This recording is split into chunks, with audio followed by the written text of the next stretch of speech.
정치 이야기 왜 그랬을까 시작합니다. 조국 전 법무부 장관이 총선 출마를 시사했는데요. 지금 이 타이밍에 왜 갑자기 총선 출마를 시사했을까요? 왜 그랬을까요? 조국 전 법무부 장관은 4일 광주에 있는 김대중 컨벤션 센터를 방문했습니다. 본인이 쓴 저서 DK의 눈물 북 콘서트를 위해서 방문했는데요. 12년 만에 야권의 신명인 광주를 찾은 겁니다. 이 과정 중에 질의응답이 있었죠. DK 눈물 책에서 강한 주장을 하는 것은 2019년 이후 가족과 제가 당한 것에 대한 분노를 표출하기 위해서만은 아니라고 얘기했습니다.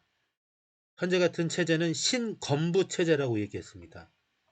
12.12 사태, 전두환, 서울의 봄, 신군부 체제를 빗대서 얘기한 건데요.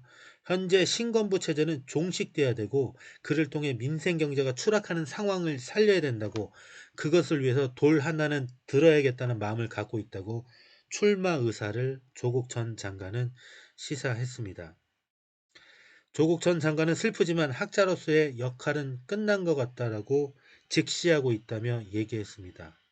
지난 2월 자녀 입시 비리 등 혐의로 1심에서 징역 2년을 선고받았죠. 서울대에서는 6월 조 전 장관을 서울대 교수직에서 파면했습니다. 조 전 장관은 평생을 학자를 소명으로 생각하고 있다며 살아왔는데 그 일 이후로 학자로 돌아가는 길은 봉쇄됐다고 얘기했습니다. 조 전 장관은 김어준의 뉴스공장 겸손은 힘들다에 출연해서 인터뷰를 했죠. 현재 문제가 되고 있는 양평고속도로 종점 강상면 땅에 대해서 얘기했습니다.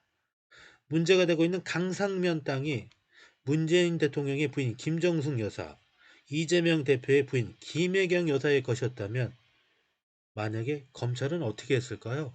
언론은 어떻게 했을까요? 달달달달달 털었겠죠. 무지막지한 공격을 했겠죠. 도이치모터스 계좌 김건희 여사가 갖고 있습니다. 만약에 이 계좌도 정경심 교수의 명의였다면 어떻게 했을까요? 탈탈탈탈탈탈 털었겠죠. 검찰에서는. 지금 어떤 일이 지금 진행되고 있습니까? 상상해 보시면 아실 겁니다. 과거 대통령 일가도 받았던 수사입니다. 왜 근데 윤석열 대통령의 가족들은 받지 않는 거죠? 검찰 출신이라서 그렇습니다.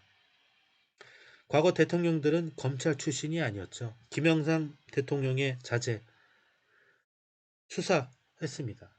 김대중 대통령의 자제 수사했습니다. 의혹이 있고 피리가 있다고 생각했기 때문에 검찰에서 조사했죠. 그 이유는 검찰 출신이 아니어서, 윤석열 대통령은 검찰 출신이어서. 이게 말입니까? 방구입니까? 조국 전 장관은 법원에서 법률적으로 소명과 호소를 했지만 받아들여지지 않았다고 했습니다. 앞으로는 비법률적인 방식으로 명예를 회복하는 길을 찾겠다고 했습니다. 시민의 권리를 찾아 사회적, 정치적 방식으로 소명하겠다고 했습니다. 응원합니다. 이상 정치 이야기 왜 그랬을까였습니다. 감사합니다.